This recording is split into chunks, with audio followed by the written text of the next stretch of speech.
Prime, podcast for curious mind.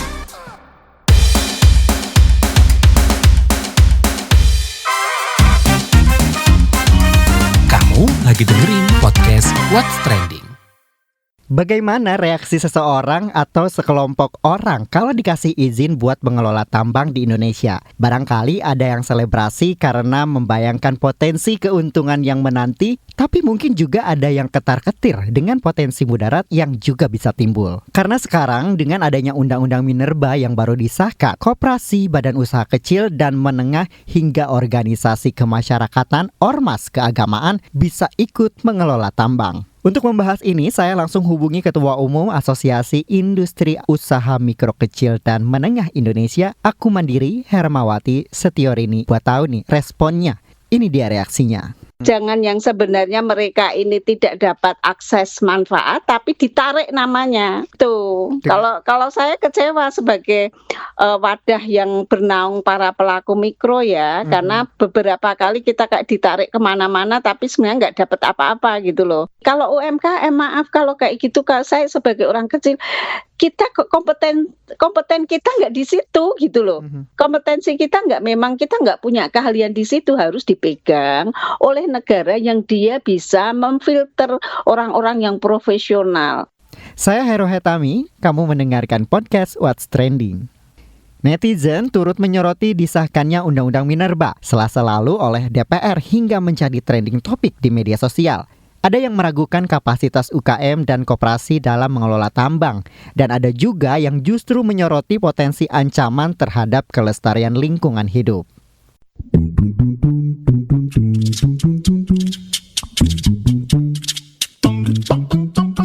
Komentar yang pertama dari @yulxx. Ayo berlomba-lomba keruk harta karun alam Indonesia. Selanjutnya @amxx. Makin banyak yang ngeruk tambang, makin susah usut kasus korupsi dan makin enak korupsi terstruktur. @opxx. UU perampasan aset mungkin menjelang kiamat baru disetujui. @warxx. Akal-akalan pejabat ini untuk mendapatkan dan menguasai izin tambang melalui sandiwara UMKM dan koperasi. Pada pengelolaan tambang itu, dana yang dibutuhkan cukup besar, mulai tahap awal hingga produksi. Apa sanggup UMKM dan koperasi mengelola pertambangan? Paling nanti izin itu dijual dengan pakai UMKM dan koperasi, namun yang kelola perusahaan lain. @tonxx.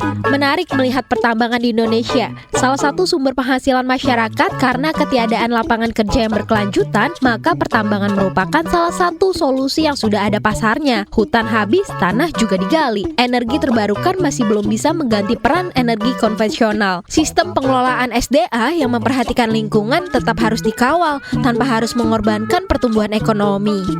@cmxx. Tambang apapun itu bagi saya sih nggak masalah. Toh juga membantu membuka lapangan pekerjaan. Tapi yang jadi poin penting bagi saya itu adalah rehabilitas bekas tambang itu yang harus diperketat. Jadi biar alam ini juga terjamin keberlangsungan hidupnya, jangan hanya diambil hasilnya aja. Selanjutnya adalah perketat pengawasan hutan lindung. Kalau sudah menjadi hutan lindung, ya udah seluas itu, jangan dikurangi lagi sampai kapanpun. Kalau bisa ya ditambahi malahan. Komentar yang terakhir dari @adxx. Baik legal atau ilegal, dampak pada lingkungannya besar, nggak hanya saat ini, tapi juga masa depan.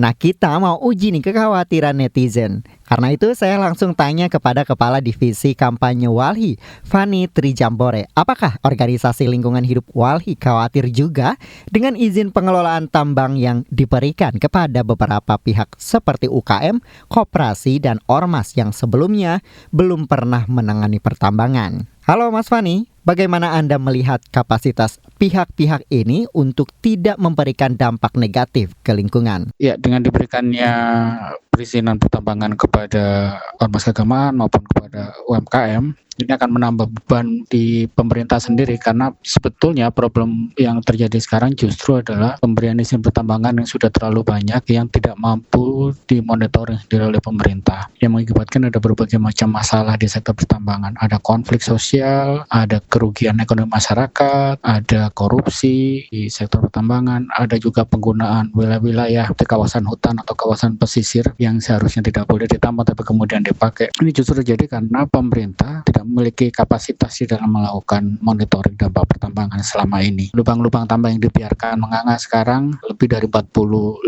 anak yang sudah meninggal di dalam lubang-lubang tambang yang ditinggalkan. Jadi kalau semakin dibuka keran izin pertambangan kepada pihak-pihak yang justru tidak memiliki kapasitas di dalam melakukan tata kelola pertambangan yang baik, maka seluruh problem yang saya sebutkan tadi dia bisa menjadi semakin bertambah buruk begitu.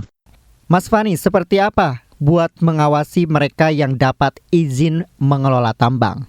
Yang justru sekarang dibutuhkan pemerintah itu melakukan moratorium dalam melakukan perizinan pertambangan dan melakukan evaluasi dari seluruh perizinan yang sebelumnya telah diberikan. Seperti saya bilang tadi, problem utama dari pertambangan sekarang, pemerintah itu nggak punya mekanisme atau nggak punya skema di dalam melakukan monitoring dalam pertambangan sampai pada level tapak. Ada begitu banyak tambang-tambang ilegal yang beroperasi pada wilayah penting secara ekologis. Ada juga tambang-tambang yang meskipun mendapatkan izin bisa beroperasi di luar wilayah perizinan.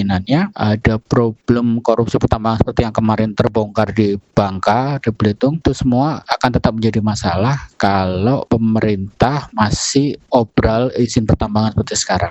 Apa potensi kerusakan lingkungan hidup dengan beberapa izin kelola tambang akan diberikan ke mereka? Kalau sekarang saja situasi kerusakan lingkungan yang diakibatkan oleh pertambangan sudah semakin meluas, maka dengan semakin banyaknya pihak-pihak yang diberikan izin tambang, apalagi pihak-pihak yang sebelumnya tidak memiliki kapasitas dalam melakukan pertambangan seperti UP keagamaan maupun UMKM maupun koperasi, dampak lingkungannya akan semakin besar. Semua pertambangan pasti dia melakukan perubahan terhadap bentang alam. Dia pasti akan melakukan pembongkaran pada wilayah tersebut. Nah, begitu ada perubahan pada bentang alam, maka nilai ekologis wilayah itu pasti akan turun. Kalau sebelumnya di kawasan hutan misalnya yang punya kemampuan untuk menjadi kawasan resapan, maka kemampuan itu kemudian hilang. Jadi nilai ekologi wilayah itu sebagai kawasan resapan kemudian hilang. Akibatnya apa? Akibatnya dia bisa mengakibatkan bencana ekologi seperti banjir maupun tanah longsor. Begitu pula dengan kawasan misalnya pegunungan gitu. Yang kalau kemudian dilakukan pembongkaran, kerusakan pada wilayah itu dia bisa mengakibatkan pada kelongsoran. Wilayah-wilayah yang sebelumnya misalnya adalah kawasan yang memberikan nilai ekonomi ke masyarakat, misalnya sebelumnya adalah sumber mata air atau sebelumnya adalah wilayah yang bisa diikan panen oleh masyarakat, begitu mengalami kerusakan maka masyarakat akan kehilangan sumber-sumber ekonomi pada wilayah tersebut. Jadi kalau kemudian semakin banyak wilayah seperti ini hilang, wilayah-wilayah yang memiliki nilai ekologi penting hilang, maka yang mendapatkan dampaknya adalah masyarakat setempat begitu, entah dalam bentuk dia bencana ekologi, banjir tanah longsor, maupun di dalam bentuk hilangnya sumber-sumber pendapatan ekonomi yang sebelumnya bisa didapatkan masyarakat. Bagaimana mestinya pemerintah lebih mementingkan kelestarian lingkungan dan mengapa lebih menguntungkan dibanding menambang?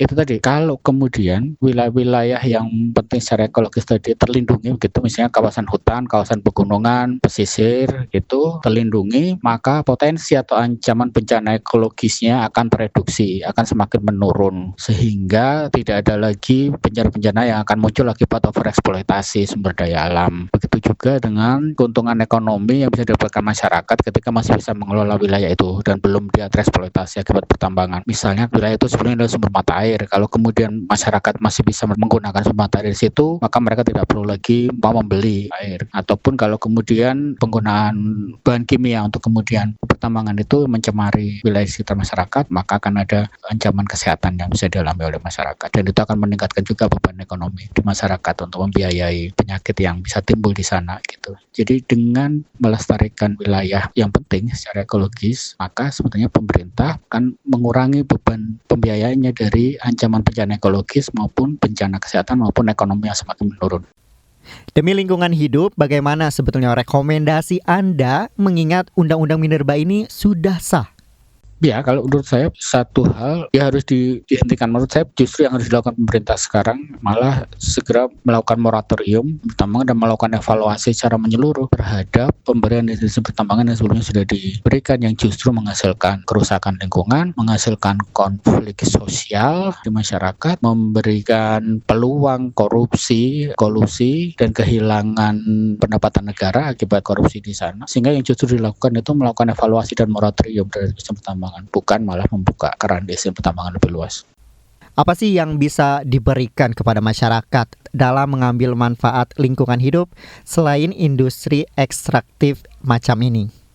Ada banyak. Kalau di Walhi kami mendorong apa disebut sebagai wilayah kelola rakyat, bagaimana masyarakat diberikan pengakuan dan perlindungan untuk mengelola satu wilayah sesuai dengan karakteristik wilayah tersebut dan mengembangkan ekonominya sesuai dengan adaptasi yang sudah mereka lakukan selama ini. Kalau sebelumnya kawasan itu adalah kawasan perkebunan, kawasan persawahan, atau kawasan perikanan, dia bisa dikembangkan menjadi semakin lebih baik, atau kawasan pariwisata gitu. Ada begitu banyak model ekonomi yang lebih regeneratif, yang tidak ekstraktif, yang tidak hanya mengurus sumber daya alam tapi masih bisa memberikan kesejahteraan kepada masyarakat. Kesejahteraan juga tidak hanya diukur dari seberapa banyak uang yang atau ya pendapatan yang diterima langsung oleh masyarakat, tapi juga harus diukur dari berkurangnya ancaman bencana ekologis maupun ancaman kesehatan yang dialami masyarakat. Karena begitu timbul bencana, maka ada biaya yang harus dikeluarkan lagi. Kesejahteraan masyarakat juga hilang akibat bencana. Kalau ada sumber-sumber penyakit yang dihasilkan akibat dari pencemaran, itu juga kemudian menghasilkan beban ekonomi juga di masyarakat. Itu juga harus menjadi perhatian bahwa kesejahteraan tidak hanya diukur dari pendapatan yang didapat masyarakat, tapi juga diukur dari terhindarnya masyarakat dari ancaman bencana ekologis maupun penyakit maupun gangguan kesehatan yang diakibatkan oleh overeksploitasi sumber daya alam. Baik, terima kasih Kepala Divisi Kampanye Organisasi Lingkungan Hidup Walhi, Fani Trijambore. Setiap daerah di Indonesia memiliki cerita masing-masing. Salah satu cerita rakyat yang terkenal dari Jakarta adalah Mirah si singa betina dari Marunda. Mengutip laman kemendikbud.go.id, Mirah digambarkan sebagai perempuan yang memiliki keahlian silat yang sangat tinggi yang diwariskan oleh ayahnya. Mirah sangat cantik dan menjadi rebutan laki-laki yang mengenalnya. Akan tetapi mereka mundur setelah mengetahui ilmu silat Mirah yang tidak dapat mereka tandingi. Mirah dianggap penolong oleh masyarakat karena dia menjaga kampungnya dari ancaman dan kekacauan yang akan dilakukan oleh jagoan-jagoan lainnya. Nah, kisah Mirah bakal tampil di teater musikal, judulnya Mirah The Betawi Warrior. Sudah ada reporter KBR Kalisa Putri yang mau ngulik The Next Level Mirah. Obrolan ini hasil kerjasama KBR Media bersama Teater Keliling. Oke Heru, terima kasih. Tadi Heru udah kasih sedikit cerita yang biasa kita dengar ketika mendengar Warriors Betawi Mirah. Sekarang kita mau bahas Mirah The Betawi Warriors versi teater musikal bareng pemimpin produksi Haikal Ilmi Akbar. Halo Kak Haikal. Oke Kak, aku mau nanya nih. Teater Keliling sudah menginjak usia separuh abad dan ini prestasi yang gak mudah diraih pastinya. Adakah target-target ke depannya nih Kak? Target-target kedepannya mungkin lebih ke pengen berkarya lebih banyak lagi, sama pengen banget achieve bisa keliling ke banyak negara lagi di dunia gitu sih. Sesuai dengan namanya, kita teater keliling, jadi kita pengen banget berkeliling ke gak cuma di Indonesia tapi juga ke mancanegara. Nah, kalau bahas soal Mirah The Betawi Warriors, aku baca-baca katanya konsepnya bakal the next level nih. Boleh di-spill nggak Kak? Iya, jadi konsep the next level itu Indonesia Vocals to the next level itu artinya adalah kita pengen bawa cerita rakyat atau cerita daerah itu ke tingkat yang lebih tinggi lagi. Dalam artian kita bawa ini ke dalam tingkat musikal yang mungkin referensinya adalah Broadway gitu. Jadi lebih menarik aja untuk dilihat gitu. Gak cuman sekedar cerita rakyat atau cerita pahlawan aja gitu, tapi kita buat se-light mungkin dan se-musical mungkin, semenarik mungkin supaya orang-orang tuh tertarik buat nonton dan tertarik dan dapat moral value-nya serta tahu cerita rakyatnya itu apa aja dan gimana gitu. Oke, konsepnya kan Broadway gitu ya, tapi ceritanya Betawi nih Kak. Tantangan produksinya gimana sih? Selama proses atau latihan, ada nggak nih cerita? Iya, jadi kalau produksinya sendiri itu kalau misalnya musikal kita harus nyiapin produksi dari 3 sisi kan, dari segi keaktoran, segi musik atau vokal dan juga segi koreo atau tarian gitu. Jadi emang kok kalau musikal tuh hasil kerja kolektifnya lebih kerasa gitu sih karena kolaborasi antar 3 bidang seni gitu. Kak, Betawi kan punya banyak cerita rakyat ya, mulai dari si Pitung, si Jampang, terus Nyai Dasima, dan lain-lain. Kenapa sih cerita si Mirah ini yang dipilih? Karena menurut aku setelah kita tanya-tanya ke beberapa orang juga, terutama orang Jakarta gitu, banyak yang belum begitu kenal, begitu tahu dengan si Mirah dari Marunda ini gitu. Hanya kita justru lebih pingin atau lebih tertarik bahwa cerita yang udah mulai nggak dikenal atau udah mulai terlupakan naik ke permukaan lagi supaya orang-orang tetap tahu dan tetap melestarikan gitu. Kalau Pitung sama Nyai Dasima kan mungkin sanggar-sanggar atau mungkin kayak orang-orang Jakarta atau orang yang peduli budaya itu udah pada tahu dan mungkin udah pada familiar banget gitu kan sama ceritanya. Tapi kok kayaknya Mirah ini jarang kali keangkat. Maka dari itu Teater Keliling berusaha buat hidupin lagi si Mirah ini. Kalau melihat cerita rakyatnya nih Kak, Mirah itu kan gadis cantik dengan kemampuan bela diri yang tinggi nih. Apakah nanti musikalnya tuh bakal menggabungkan unsur tari dan bela diri khas Betawi nih? Benar banget Kak. Jadi tadi aku juga lupa mention di musikal kali ini tuh yang beda banget sama musikal lain tuh ada unsur silatnya. Banyak unsur silatnya Betawinya. Jadi banyak adegan aksi gitu sih Kak di musikal Mirah ini gitu yang mungkin jantung deg-degan gitu. Tapi nanti nonton aja deh kalau pengen tahu. Oke Kak, aku mau nanya nih, dari teater ini apa sih yang unik dan menarik yang bikin kita tuh harus banget nonton gitu? Adakah pesan apa yang bakal dibawa nantinya? Oke, jadi yang pertama mungkin berhubungan sama silat. Jadi mungkin ini musikal yang banyak banget silatnya juga. Jadi nggak cuma musikal aja tapi ada silatnya. Jadi itu sih yang menurut aku menarik karena jarang banget musikal tuh ada adegan fightingnya atau adegan berantemnya gitu yang pakai silat-silat gitu. Jadi ini lumayan menarik. Kemudian yang kedua value yang kita angkat juga adalah women empowerment, which is lagi hype juga sekarang. Pengen kasih tahu juga ke semua orang kalau misalnya perempuan zaman sekarang juga bisa untuk menjadi pemimpin dan Mirah ini merupakan salah satu contoh woman leader yang patut dicontoh lah seperti ini gitu. Dan yang ketiga yang bikin menarik adalah musikal ini tuh kalau di Teater Keliling itu kita tuh terdiri dari berbagai macam background dan terbelakangnya gitu. Jadi ngelihat aja pas di show itu banyak anak-anak sekolah, anak SMP, SMA yang main gitu-gitu karena emang kita kemarin tuh audisi tuh anak sekolah tuh justru banyak yang daftar gitu, tapi ada juga pemain-pemain yang dari kalangan lansia juga ada, kemudian yang udah kerja juga ada, teenage juga ada, jadi ini benar-benar kerja kolektif dari semua latar belakang tuh ada gitu. Jadi seru sih ngeliat kita latihan dan gabung gitu, mingle satu sama lain karena beda-beda kan umurnya, cuman ternyata bisa gitu berkolaborasi bareng. Itu sih Kak. Kak, katanya pembuatan drama musikal ini juga jadi bagian melestarikan budaya Betawi khususnya. Boleh nggak dijelasin? Iya benar, karena selain silat Betawinya yang tadi udah aku sebutin, ternyata Mirah juga itu menjadi asal muasal ataupun inisiator dari tradisi palang pintu. Jadi nanti juga ada pengenalan kayak palang pintu banyak. Terus kita juga mengangkat ornamen-ornamen dari Betawi, kayak mungkin tagnya atau propertinya atau mungkin aksen-aksennya seperti itu. Jadi emang mostly banyak sih budaya-budaya Betawi yang kita angkat di musikal Mirah ini. Oke, soal waktu kegiatannya gimana nih Kak? Bakal diadakan kapan dan di mana sih?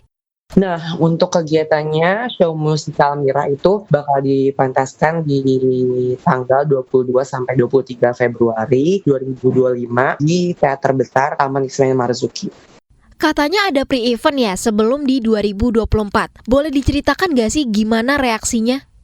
Wah iya, jadi kita emang udah tradisi Teater Keliling sih. Sebelum show pasti bakal ada pre-show dulu. Pre-show-nya itu biasanya kayak kita perform beberapa number ataupun beberapa lagu dari musikal Mirahnya versi kecil gitu lah. Dan itu wah ramai banget yang nonton. Kita juga open submission untuk penampil-penampil dari komunitas lain gitu. Jadi terus sih kita kolaborasi bareng dan alhamdulillah ada nanya-nanya sih soal Mirah gimana gitu. Jadi happy gitu.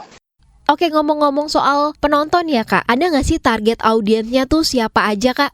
Target audiensnya kalau bisa sih ditonton sama semua orang sih gitu, musikal Mira ini gitu. Cuman kan karena di teater besar jadi terbatas ya, tapi aku pengennya sih full house gitu, semuanya penuh kursinya. Dan aku pengen juga nunjukin juga ke government atau ke pemerintah juga bahwasanya bisa loh cerita rakyat jadi kemas secara menarik, jadi seperti musikal seperti Broadway gitu. Jadi pengennya juga kemudian ke pihak swasta dan lain-lain gitu. Nah, kalau kita mau beli tiketnya atau cari-cari info lebih lengkap bisa kemana sih, Kak? Yes, jadi kalau buat teman-teman semua yang mau nonton musikal Mira bisa langsung banget beli tiketnya di website kami di www.teaterkeliling.com. Gitu, di situ nanti tinggal isi data diri dan pilih kategori tiket dan nanti akan dikirim deh tiketnya. Oke deh, boleh ya dipantengin info-info terkait drama musikal Mira The Betawi Warriors di media sosial. Thank you, Kak Haikal Ilmi Akbar. Asik, Kak. Itu tadi obrolan kita soal Undang-Undang Minerba yang baru saja disahkan dan drama musikal Mira The Betawi Warrior.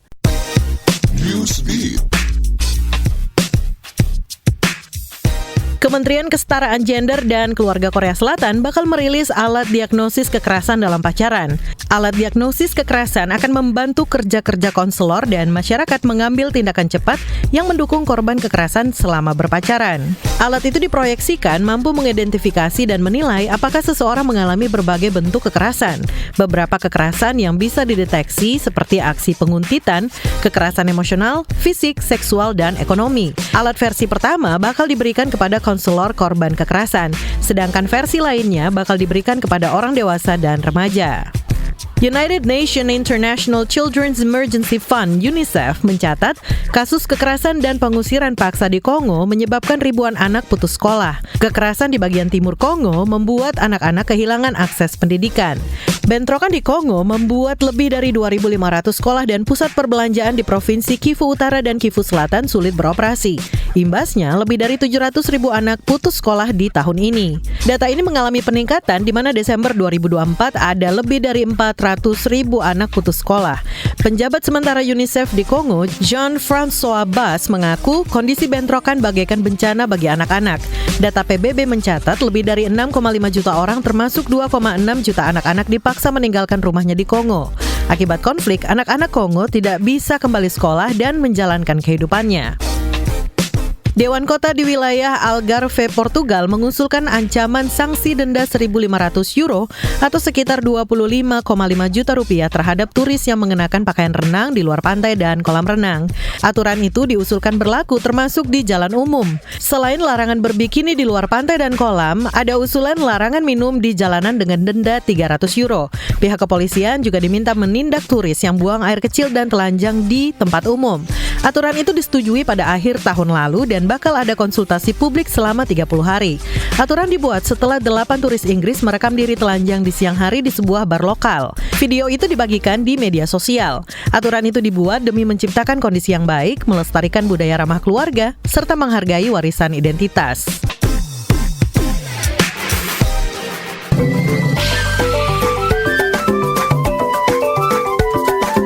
WhatsApp Indonesia.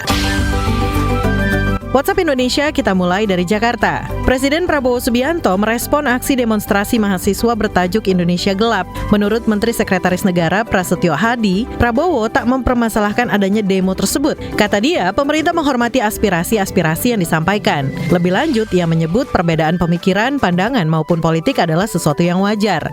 Prasetyo juga berharap bahwa semangat dalam mengkritik harus konstruktif dan tidak merusak fasilitas umum. Sebelumnya, aksi demo Senin 19 Februari yang digelar oleh mahasiswa termasuk BEM UI membawa 13 tuntutan, diantaranya pendidikan gratis, evaluasi program makanan bergizi, dan reformasi kepolisian. Mahasiswa mengancam akan terus menggelar demonstrasi jika tuntutan mereka tidak dipenuhi. Masih dari Jakarta, Menteri Perhubungan Dedi Purwagandi merekomendasikan Kementerian Lembaga dan BUMN agar menerapkan WFA atau Work From Anywhere mulai tanggal 24 Maret 2025. Menurut Menteri Dudi, pihaknya mengusulkan sejumlah kebijakan strategis seperti WFA bagi pegawai, khususnya ASN dan BUMN, hingga pembatasan angkutan barang. Apalagi kata dia, Lebaran tahun ini berdekatan dengan Hari Raya Nyepi yang jatuh beberapa hari sebelumnya.